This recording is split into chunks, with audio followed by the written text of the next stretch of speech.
Good morning, ma'am.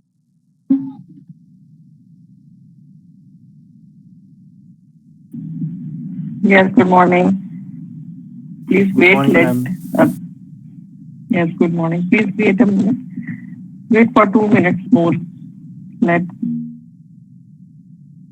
all the people sign.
Yes, good morning, all of you.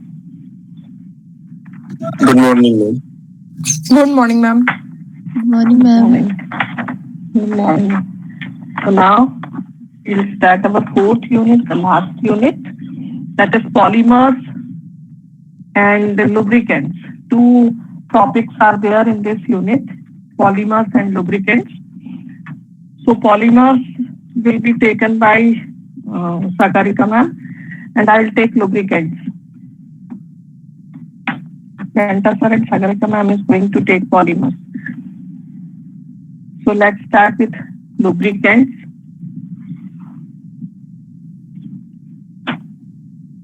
Wait a minute, let me share the slide.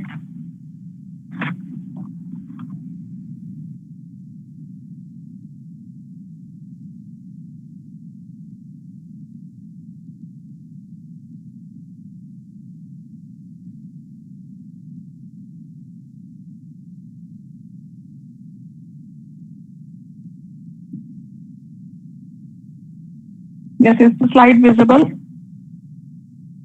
Yes, ma'am. Yes, ma'am. Okay. Okay. So what is lubricant and how lubrication occurs? What are the properties of these lubricants? All these things you are going to see in this portion, lubricants. So what is lubricants? How, which type of lubricants are used for which place? What are the different properties of the lubricants and what are the different types of lubrication? These things are there in this. So first is lubricants. So what is a lubricant? The substance which are used to remove friction between two or more moving surfaces is known as lubricant. Those substances which are used to remove friction between two or more moving surfaces, that is called lubricant. It is derived from a Latin word lubricus, which means slippery. So all the lubricants can be defined as substance which, when introduced between moving parts of machinery, makes the surface slippery and reduce friction. It eliminates harshness, that is asperities, and prevent cohesion. And the phenomena is known as lubrication. So what is lubricant? Anything, any type of oil, waxes or greasy substances which we add between two moving surfaces. For what purpose? To avoid friction between the two moving surfaces. That is called lubricant, and the phenomena by which they make the surface slippery and reduces friction, this phenomena is called lubrication. Now, if you see any surface, even if you see any smooth surface of a metal, that smooth surface by naked eyes can be appear smooth.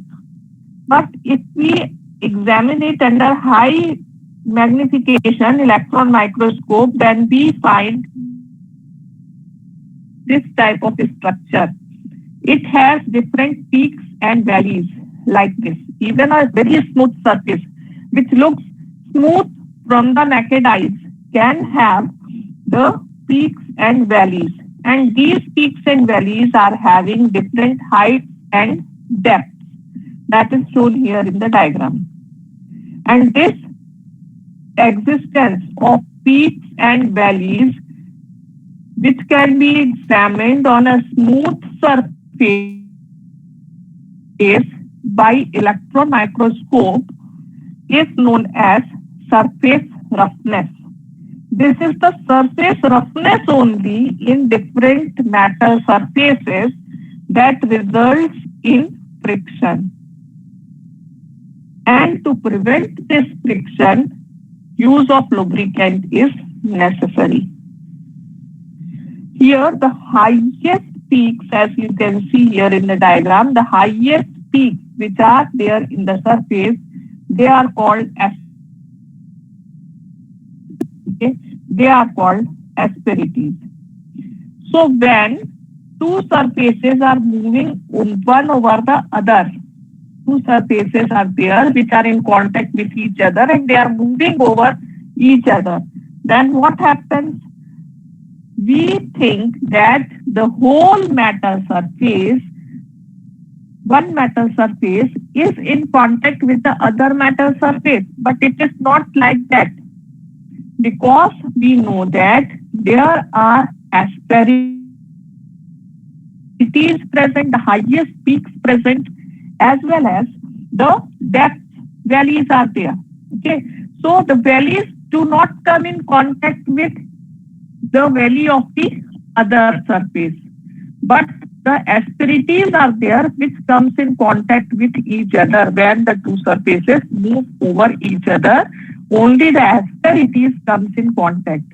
Means even if through our naked eyes, if we feel that both the surfaces are in complete, the contact is only over a small surface area. The contact is only in a small surface area, that is in the highest peak. Okay? Any doubt till here? No, ma'am. No, ma'am. No, ma'am. Okay. So, to avoid this type of contact, we use lubricant. So, lubrication is a process in which we remove friction and wear between two or more moving surfaces by applying a substance between them, and that substance is called lubricant. Now, what are the functions of lubricants? There are different functions. First is it reduces friction and wear. As reduces friction and wear. Second is it acts as a coolant by dissipating the frictional heat generated because of rubbing surfaces. So what happens whenever two metallic surfaces comes in contact with each other and they are rubbed continuously, they are going to produce heat. And if any lubricant is there, that lubricant is going to absorb that heat, thereby reducing the temperature over there. So it acts as a coolant.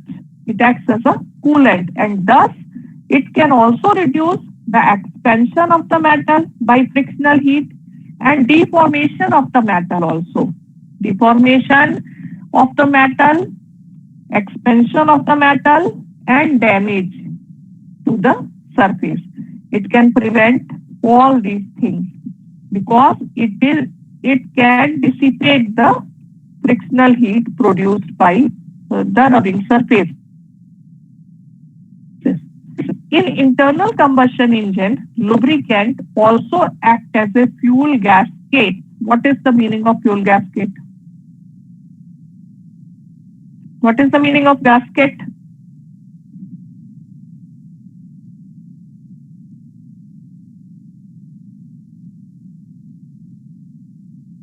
Ma'am, where the fuels are burned. Gasket की meaning क्या है?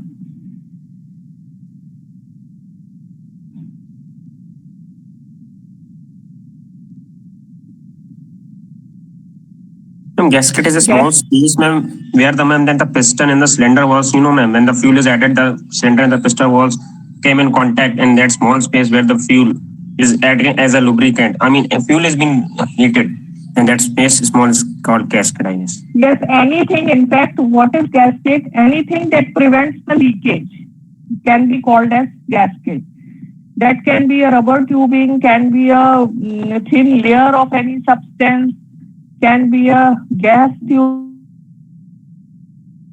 glass tubing, anything that is used to prevent the leakage, okay, can be called as gasket. So in internal combustion engine, lubricant also acts as fuel gasket between the piston and the cylinder walls to prevent leakage of gases at high pressure. Okay, and thus it minimizes the power loss. Got this point?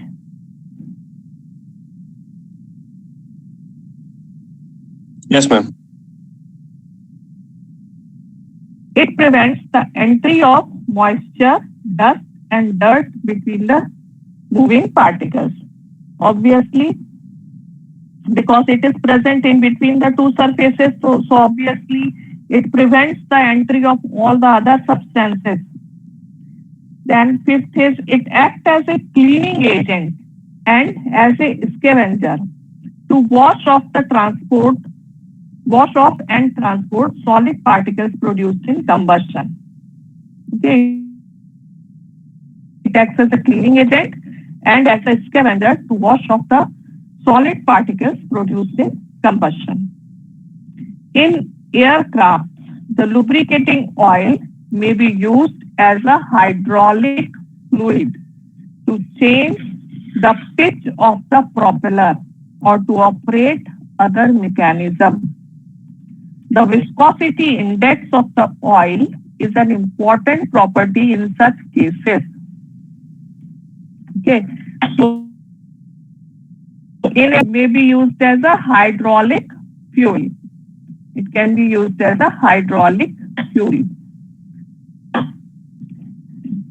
So these are the functions of lubricants. So what we have seen till now, we have seen what is lubricant, what are the uses of lubricants, when two surfaces are in contact, how much portion is there which is in actual contact, and what is the use of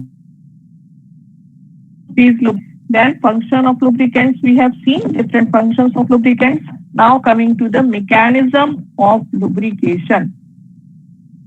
So there are different mechanisms given for lubrication, and based on the rubbing surfaces where it is used, we use different mechanism, different types of lubrication. Somewhere we use hydrodynamic lubrication, somewhere we use, in some places we use high pressure, extreme pressure lubrication. So depending upon the site where we have to use, we have different types of lubrication. So first, mechanism of lubrication. In mechanism of lubrication, the first type is fluid or hydrodynamic lubrication.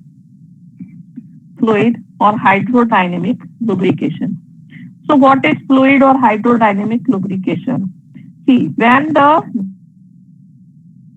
distance between the two moving surfaces is highly sufficient, in that case, we apply a very thick film of around 1000-degree angstrom of lubricant in between the two surfaces when the distance between the two moving surfaces is sufficient.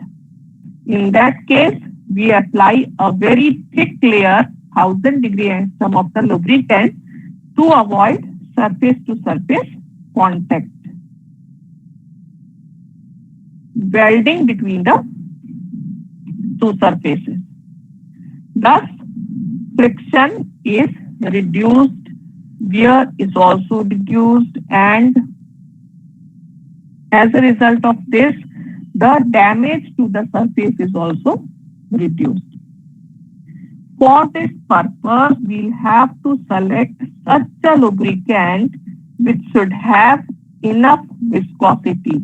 The viscosity should not be very high, it should not be very less. As in such places, we cannot use oil. We'll have to use some slightly highly viscous substance for these places. Okay, so such a lubricant should be used in such places where enough viscosity is there. So coefficient of oil?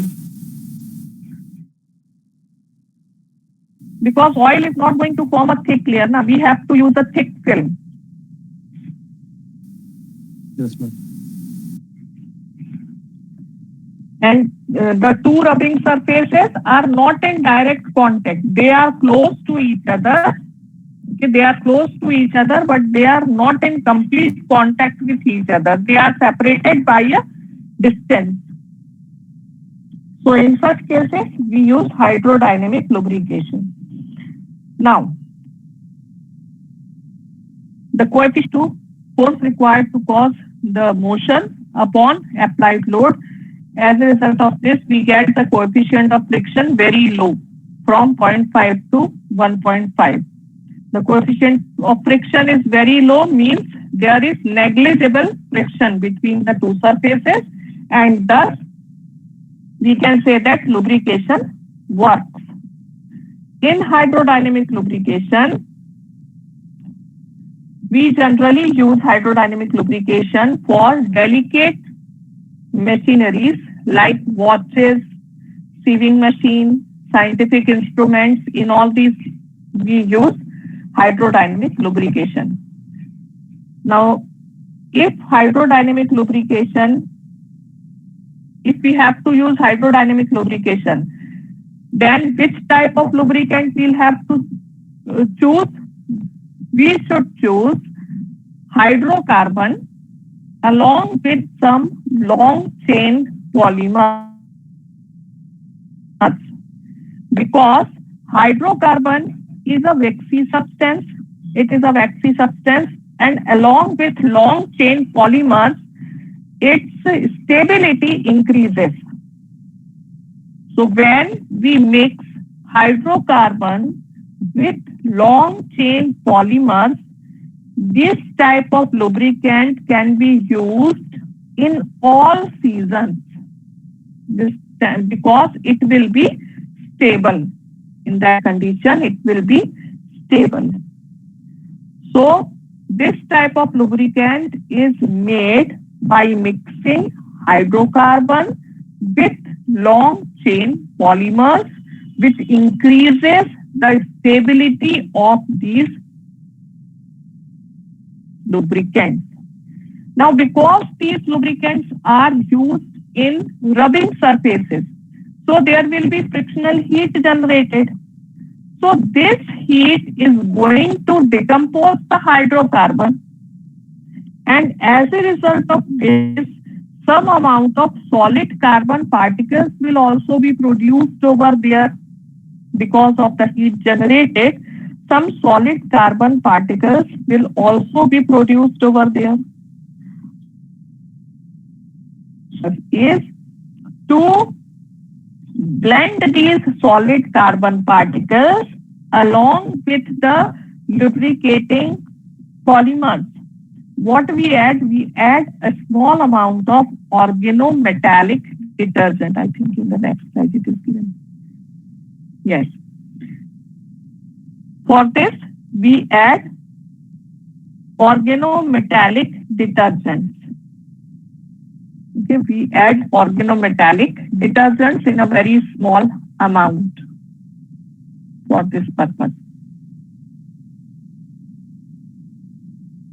Got? So which type of, how we have prepared this lubrication? By mixing hydrocarbon plus long chain polymers, which increases the stability, plus some amount of organometallic detergents, which are going to blend the solid carbon particles which are produced by the decomposition of hydrocarbon at a high temperature.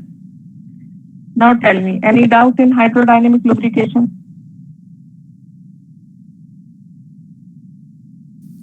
No, ma'am. Okay, so if hydrodynamic lubrication is asked, the first thing which you have to write is where it is used. It is used when the distance between the two moving surfaces is sufficient. Second thing which you are going to write is a thick layer of lubricant is used, is applied. 1000-degree angstrom of the lubricant is applied. Why it is applied? To prevent surface to surface contact. Then what is the specific property? What should be the specific property of this type of lubricant? It should have enough viscosity. It should have enough viscosity. Then where it is used? It is used in delicate mechanical systems like watches, sewing machines, and scientific instruments. How these lubricants are formed? They are prepared by mixing hydrocarbons with long chain polymers and a small amount of organometallic detergents. What is the role of long chain polymers? Stability. Yes. And what is the role of organometallic detergents?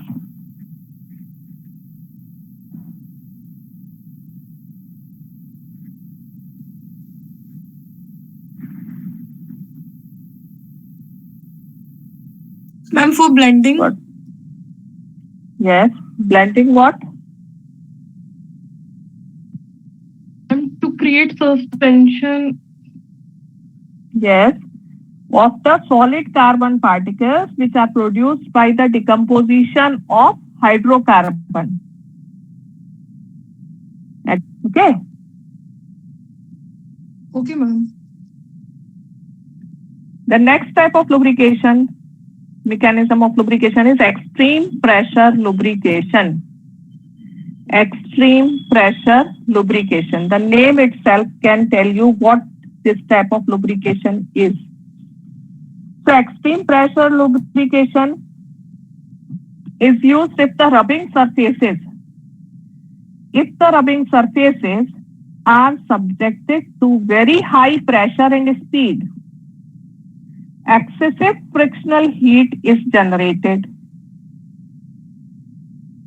and this high local temperature so produced at the surface render the commonly used liquid lubricants ineffective due to decomposition or evaporation.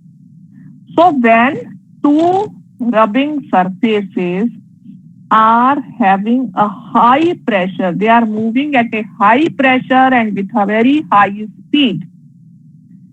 When two rubbing surfaces are moving at a very high pressure, at a very high speed, in that case, what will happen?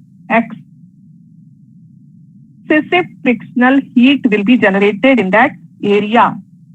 And this excessive frictional heat will increase the temperature. There will be high temperature over there in the region where pressure is there, high pressure is there.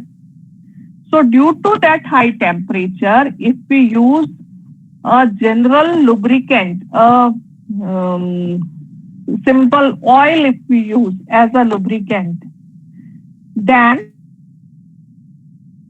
used oils, commonly used lubricants, they will get evaporated or they will get decomposed. Okay, they will be evaporated or they will get decomposed due to high temperature. So what we have to do is, for effective lubrication in these high pressure and temperature conditions, we have to add special additives in the lubricants. And these additives are called extreme pressure additives. They are called extreme pressure additives. So what are the examples of extreme pressure additives? They are active chemicals like chlorinated esters. You have to remember at least 2 to 3 examples of extreme pressure additives. So we use, along with a normal commonly used lubricant, we add in it extreme pressure additive like chlorinated esters, sulfurized fats and oils, then tricresol phosphate. So different phosphates, sulfates and chlorides we use for this purpose. Then what is the role of these extreme pressure lubricants, extreme pressure additives? The role of these extreme pressure additives is they combine with the metal surface. Okay, they undergo reaction with the metal surface at a high temperature. Okay, they undergo reaction with the metal surface at that high temperature and they form solid surface film. Still here, any doubt?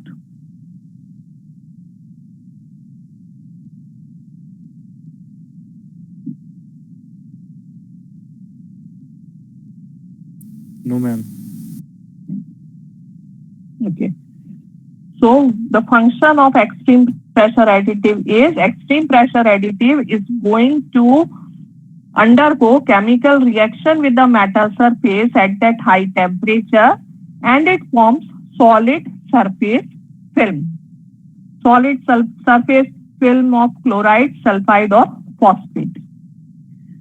So this film As a result of this film will protect the inner metal.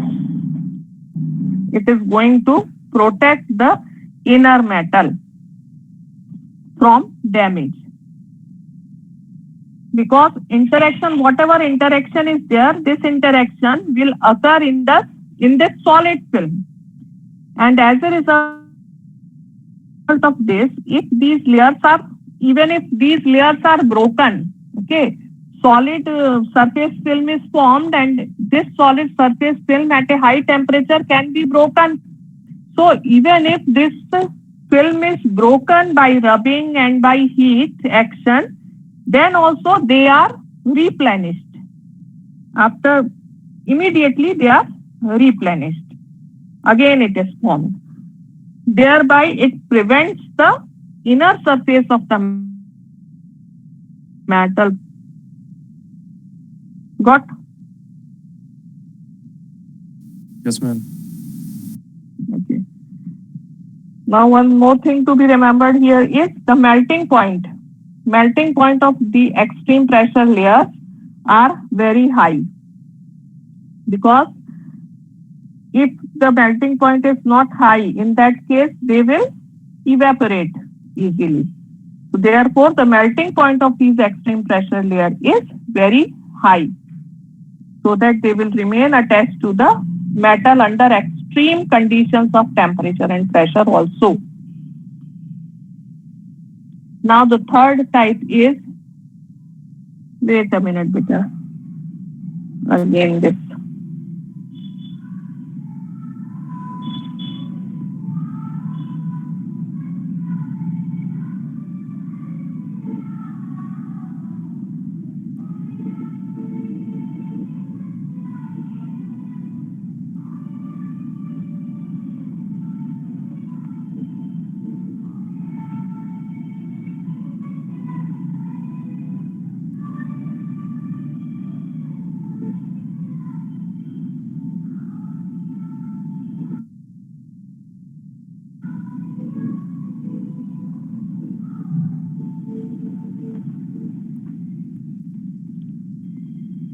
Yes.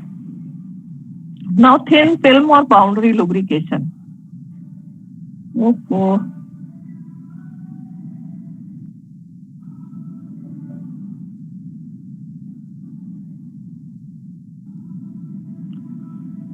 Yes, thin film or boundary lubrication. So what is thin film or boundary lubrication? When the thickness between the two moving surfaces is very much smaller, then in that case we use boundary or thin film lubrication. So there we have to use thin film or boundary lubrication when the thickness between the two moving surfaces is very small. When thickness between the two moving surfaces very much smaller. In that case, we have to use thin film lubrication. What we have seen in the first hydrodynamic lubrication, when the thickness between the two surfaces is large, in that case we have used hydrodynamic lubrication. Here, when the thickness between the two moving surfaces is very much smaller, in that case we use boundary or thin film lubrication. Here, a thin layer of the lubricant is absorbed on the surface of the metal, which avoids metal to metal contact.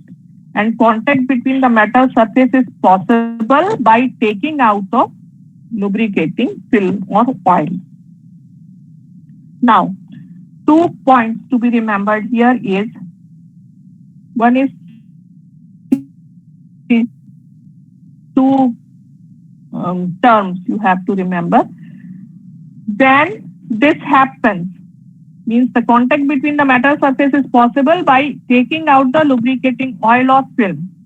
Now when this happens, the load will be taken on the high spots of the journal and bearing.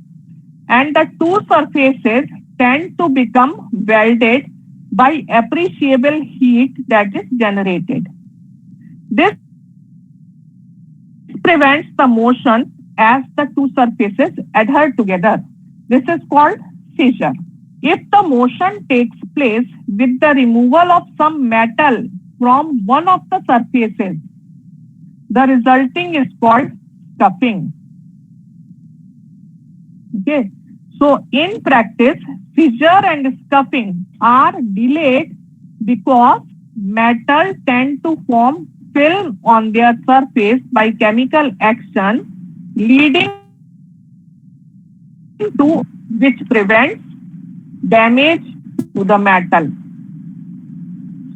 Now see, what happens? We can use this type of lubrication by applying a thin film over the two rubbing surfaces. Thin film of lubrication over the two surfaces which are moving. Now these two metal surfaces are in close contact. That is, the thickness is very less in this case.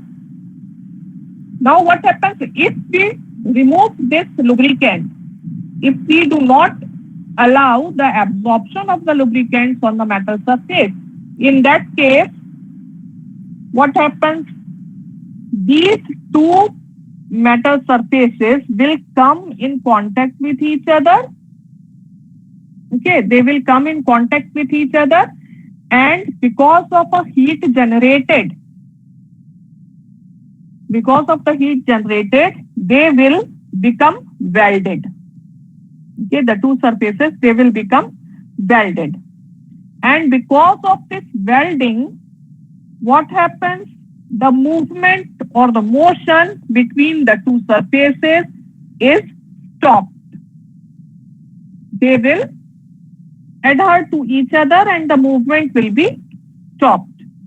This is called seizure. Means for smooth functioning of this type of machinery, we will have to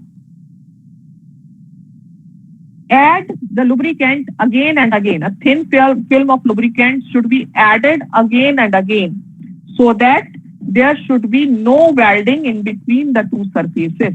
Okay, this is called seizure. Got what is seizure? Yes, ma'am. Yes, ma'am. Now, okay. Now, if suppose the welding occurs or the seizure occurs, and even then the motion takes place. The motion is not completely stopped. Motion is taking place, that is rubbing is taking place, but the speed of this rubbing decreases because of the seizure formed at a particular place. In that case, what happens? If the motion takes place, the removal of some metal from the other surface can occur, and this is called scuffing. Okay, the movement is slowed down, and sometimes what happens, because the two surfaces are moving over each other, one layer can take some part of the metal with it, along with it, and that is called scuffing. Okay, got what is scuffing? Yes, ma'am.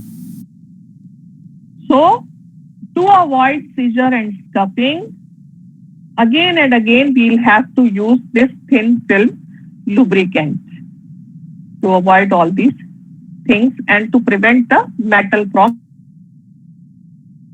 we'll have to use this type of lubrication, thin film or boundary lubrication.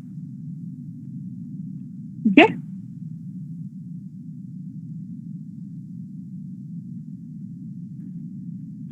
Now, test of lubricants. This test of lubricants in the next class we will do. One more class we will get. So in that we will do.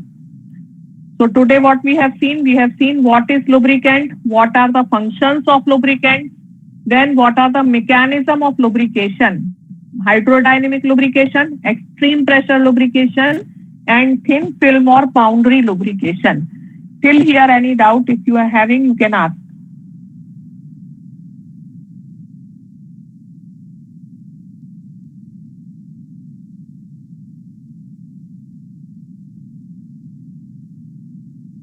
Any doubt? No, ma'am. Okay. Let me take attendance. Wait a minute.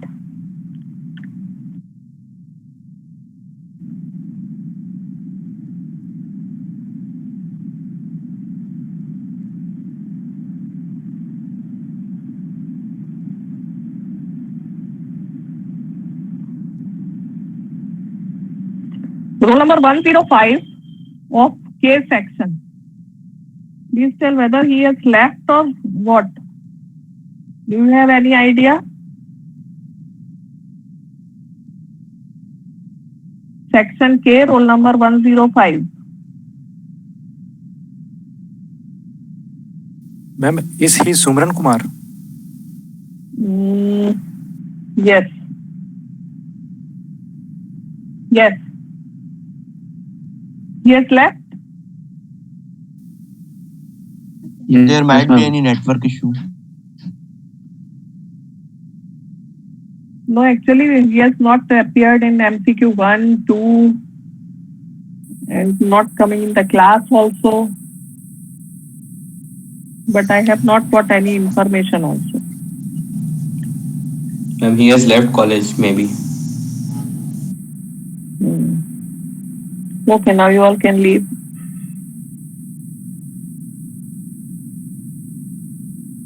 Thank you, ma'am.